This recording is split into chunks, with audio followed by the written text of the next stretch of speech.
The question is, how do you set up a sales process and increase sales, which falls into systems? Let me break it down for all of you and appreciate this question. Everything starts with founder-led sales. That's the startup way. And I recognize that founder, the one who asked this question, you might not be in the same situation here, but I'm going to give a general overview of sales. Founder-led sales falls into the bucket of do things that don't scale. And the reason places like Y Combinator say this to you and explain it is because that's how you learn what goes in a system to scale, or else you're going to scale the wrong thing. I question founders all the time, and I ask them because a lot of times founders end up scaling the wrong thing. They think I have to get to scale because that's what startups do, but they don't first do the things that don't scale to get to that place where they can scale the right things and get to that hyper growth. Let me break it down in what ideally you should be doing before you start putting in a sales system, such as with this comment, appreciate the question once again, training virtual assistants or training sales reps or automating it, vibe marketing, what have you, because founders, if you don't figure out how you are selling yourself, then you are going to end up scaling the wrong things or investing time making a lot of poor decisions. Founder-led sales is just straightforward. Don't worry about scale at that moment in time. Go out there, do hand-to-hand combat, and learn how to sell. You should be maxing yourself out as a founder in terms of sales yourself, getting to as much optimized sales flow and education, understanding experimentation. I recognize that you've got a million things going on, and a lot of times founders will be better building product. And of course, some founders are better at building product, but that doesn't excuse you from learning what it takes by doing things that don't scale to eventually train the rest of your organization. Too many founders start off and say, I'm not good at sales for one reason or another. Maybe you're nervous, insecure, don't like rejection, or you've deprioritized it. And then founders go out and either hire someone and spend money, or they start giving equity to co-founders, and that's a bad idea because that's the most expensive equity and the most expensive use, suboptimal use of your runway in the beginning.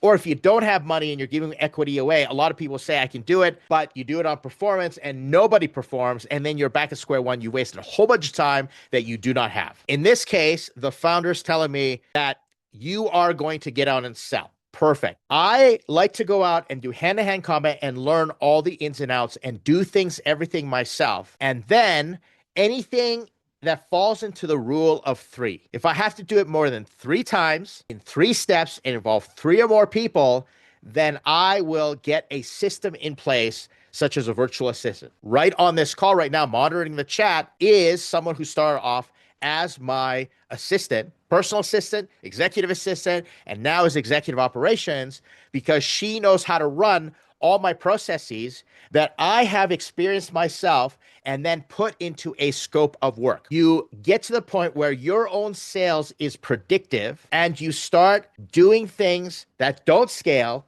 measuring them.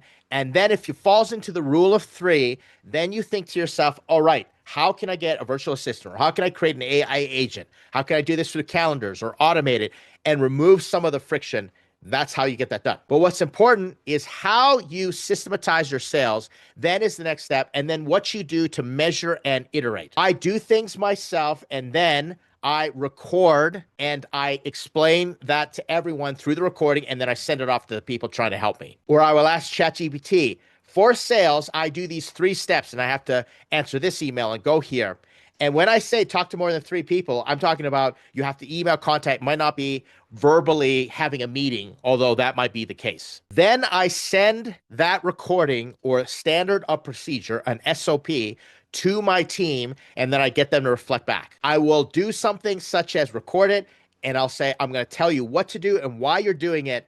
Then I'm going to show you how, then I will do it with you, and you can watch me, then you do it, I give you feedback, and then you go and do it on your own, and then we have regular check-ins. Whomever's helping you needs to know what is the system and what are the metrics that you're looking for. And either you've got virtual assistants or agents that are just point and shoot, do this, do this, do this real time.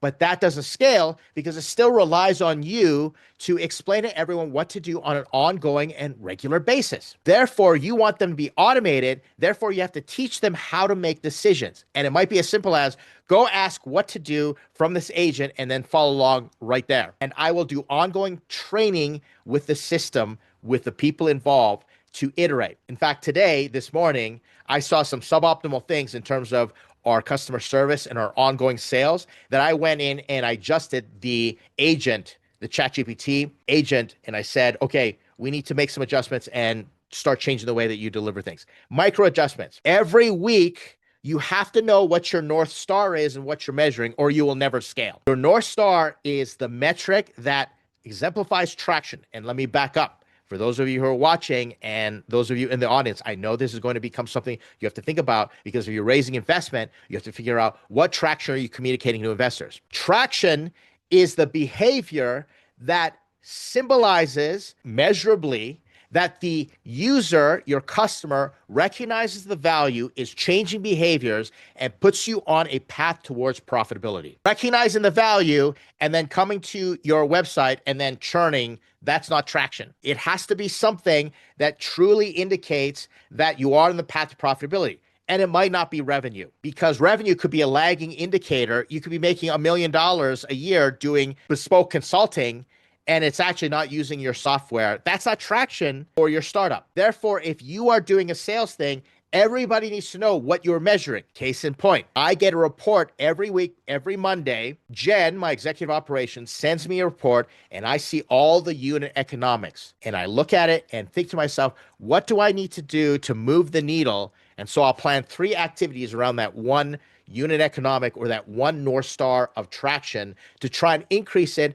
by basically 1% every week. I don't try and scale like many people think, okay, we need to double our sales this week or double our sales this month.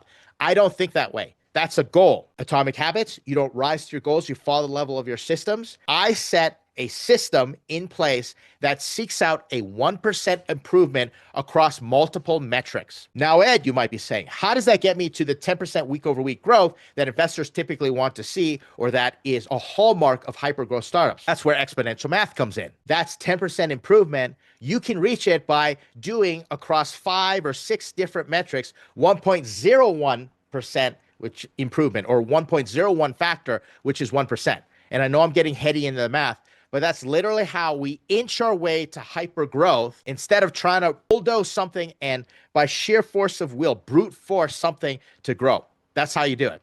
And that's the reason I'm patient. That's the reason people like to work with me, because I'm not railing on them like so many founders can do, and then nobody knows whether they're coming or going. They feel a lot of pressure. To review. Founder-led sales, figure out what works, and it's predictive for you personally. Then you analyze your potential SOPs using the rule of 3s. Does it happen more than 3 times across 3 people, across 3 steps? You create an SOP, then you slowly start to train and you give everybody your North Star. You have to have that North Star figured out. And then you look for 1% incremental improvement across multiple metrics on a weekly basis, not 10% improvement over one metric. You got to figure out all the factors that contribute to North Star and improve all those by 1%. If you do that, and you're starting off with things that don't scale, you will figure out that you rapidly scale better than anybody else. And that's the secret to founders that do that.